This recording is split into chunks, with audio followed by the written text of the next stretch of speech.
നമസ്കാരം. Raf talk ഫുട്ബോളിലേക്ക് അവർക്കും സ്വാഗതം. എന്തു വന്നാലും എനിക്ക് ക്ലബ്ബ് വിടണം, എനിക്ക് എൻ്റെ സ്വപ്നം സാക്ഷാത്കരിക്കണം. ഇതാണോ റൈറ്റ് ടൈം എന്ന് എനിക്കറിയില്ല സംസാരിക്കേണ്ട, പക്ഷേ നമ്മൾ ഹോണസ്റ്റ് ആയിരിക്കണം എന്ന് പറഞ്ഞുകൊണ്ടാണ് ഹുലിയൻ ആൽവാരസ് തുറന്നടിച്ച് വേൾഡ് കപ്പിൽ ഓസ്ട്രിയക്കെതിരെയുള്ള കളിക്ക് ശേഷം പ്രതികരിച്ചിരിക്കുന്നത്. അതായത് ESPN അദ്ദേഹം ഇത് പറയുന്നത്. തനിക്ക് അത്ലറ്റിക്കോ മാഡ്രിഡ് വിടണം, എന്തു വന്നാലും വിടും എന്ന തരത്തിലുള്ള സംസാരം വരുന്നത്. അദ്ദേഹം പറയുന്നത്, ഹോണസ്റ്റ്ലി എനിക്കറിയില്ല ഇതാണോ ഞാനിത് പറയേണ്ട ശരിയായ സമയമെന്ന്. പക്ഷേ നമുക്ക് കാര്യങ്ങൾ മറച്ചു വെച്ച് പ്രിറ്റൻഡ് ചെയ്ത് മുന്നോട്ട് പോകുന്നതിൽ അർത്ഥമില്ലല്ലോ, അഭിനയിക്കുന്നതിൽ അർത്ഥമില്ല. സോ ഞാനൊരു വളരെ സത്യസന്ധനായ മനുഷ്യനാണ്, ഹോണസ്റ്റ് പേഴ്സണാണ്. അപ്പോൾ ഞാൻ ആളുകളോട് ആ രൂപത്തിലാണ് സംസാരിക്കുന്നത്, ഞാൻ ആ രൂപത്തിൽ തുറന്നു പറയുന്നു. എല്ലാവർക്കും ബെസ്റ്റായിട്ടുള്ള കാര്യം, നല്ല കാര്യം എന്ന് പറഞ്ഞാൽ ട്രാൻസ്ഫറാണ്. ഞാനിവിടെ വിട്ടു പോവുക എന്നുള്ളതാണ്, അത്ലറ്റിക്കോ മാഡ്രിഡ് വിടുക എന്നുള്ളതാണ്. എനിക്കെൻ്റെ സ്വപ്നം സാക്ഷാത്കരിക്കണം എന്നാണ് ഹുലിയൻ ആൽവാരസ് പറഞ്ഞിരിക്കുന്നത്.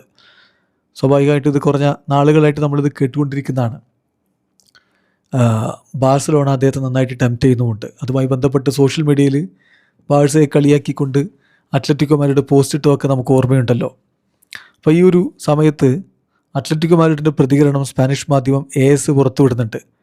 അതിൽ വളരെ കൃത്യമായിട്ട് ബാഴ്സക്കെതിരെ തന്നെ അവർ പ്രതികരിക്കുന്നുണ്ട്. അവർ പറയുന്നത്, ബാഴ്സലോണ കഴിഞ്ഞ കുറേ കാലമായിട്ട് ഓപ്പറേറ്റ് ചെയ്യുന്നത് നമ്മൾ കാണുന്നതാണ്, ഇത് അവരുടെ ഒരു രീതിയാണ്. അത്ലറ്റിക്കോയെ സംബന്ധിച്ചിടത്തോളം ഇത് അംഗീകരിച്ചു കൊടുക്കാൻ പറ്റില്ല.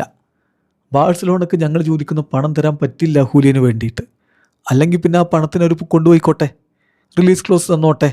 അതായത് 500 മില്യൺ യൂറോ തരിക, കൊണ്ടുപോവുക, നത്തിങ്, പ്രശ്നമില്ല. പക്ഷേ അത് നടക്കില്ല എന്നറിയാലോ, അതുകൊണ്ടാണ് അവരങ്ങനെ പറയുന്നത്. എന്നിട്ട് അവർ വീണ്ടും പറയുകയാണ്, എല്ലാവർക്കും അറിയാം അതൊരു ചീറ്റിംഗ് ക്ലബ്ബാണെന്ന് ബാഴ്സലോണയെക്കുറിച്ച് പറയുകയാണ്. എന്നിട്ട് അവർ എല്ലായ്പ്പോഴും ഇങ്ങനെ തന്നെയാണ് ചെയ്തുകൊണ്ടിരിക്കുന്നത് എന്നുള്ള നെഗ്രേര കേസ് കൂടി ചൂണ്ടിക്കാണിച്ചുകൊണ്ടുള്ളൊരു സംസാരമാണത്. എന്നിട്ട് അവർ വിശദമായിട്ട് വീണ്ടും പറയുന്നുണ്ട്, ബാഴ്സലോണ ഇതേ രൂപത്തിൽ എത്ര തവണ കാര്യങ്ങൾ ചെയ്തിട്ടുണ്ട്. വേണ്ട, ഒരുപാടൊന്നും പോകേണ്ട. കഴിഞ്ഞ സമ്മർ നോക്കുക, നിക്കോ വില്യംസിനെ അവരെത്തിക്കാൻ വേണ്ടി എന്തൊക്കെ കാര്യങ്ങൾ ചെയ്തു. അത് അവരുടെ സ്ട്രാറ്റജിയുടെ ഭാഗമാണ്. റീസെൻ്റ് അവേഴ്സിൽ അവർ ബാഴ്സലോണ ക്യാമ്പ് ഒന്ന് കൂടിയിട്ടുണ്ടായിരുന്നു ഈ കാര്യത്തിൽ എന്ത് ചെയ്യണം എന്നറിയാൻ വേണ്ടിയിട്ട്. ഏതായാലും ഇത് അംഗീകരിക്കാൻ പറ്റില്ല, ഹൂലിയനെ അങ്ങനെ അവർക്ക് കൊണ്ടുപോകാൻ പറ്റില്ല, പണം തന്നിട്ട് കൊണ്ടുപോയിക്കോട്ടെ എന്നുള്ളതാണ് ഇപ്പോൾ അവരുടെ ഒരു സ്റ്റാൻഡ്.